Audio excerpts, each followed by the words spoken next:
Barkanka da dawowa yamu, sannan ka da sauka autana, sannanin kaunar ka cikin raina, aure nai bala don noma. Giriri ango ya zo, sannan kai da sauka dan birni, sannanin kaunar da ake maka ne yasa aka mala don noma. Ni kam dai an batan suna, abin haushi ku ji zance wai, kamar ni wayayyen birni aka yi wa aure don noma. Barka da zuwan kai ina kwana, sannan kai da sauka angona, mai murna ne kan ne da ce da samun gaye dan birni. Sannu da dawowa auta, amma fa shigar ka akwai saura, don wandon kan nan ya zabe kugunka kamar kugun kura, sannan kayanka akwai gashi sai kayo kwalkwabo mai hira, maza je ka dawo mai taɗin auren da na maribar noma.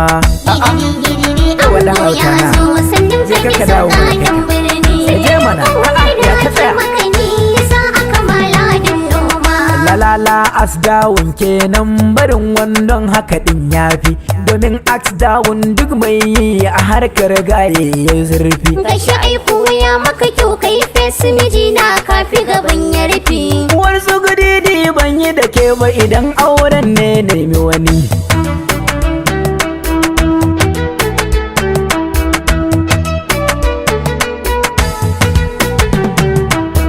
Sannan wannan auren da kamun kake cewa ribar noma, to ni ba na so, na gode a zo a raba mu nake nema. To aiko ni kan na dace da miji wayayye mai soma. Wallahi wari kika yi, ni kam yau zan komawa ta birni.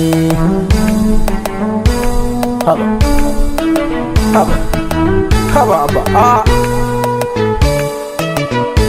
Haba dai ya mona ka ganka abin sha'awari nan birni, ganka ka ce ka kayi damar kana shegin ku na yan birni. Allah ke komai ya ce dai na mana ya fi rabon kicini. In kana magana birge ni kake, kuma tun naka nake ta gani. Ina son ka yau sai birni.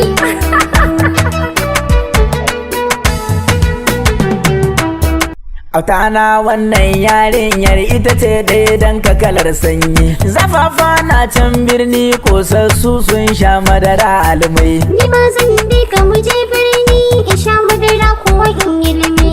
In zakara za ya yi koyi ya yi, ni kama na koma birni.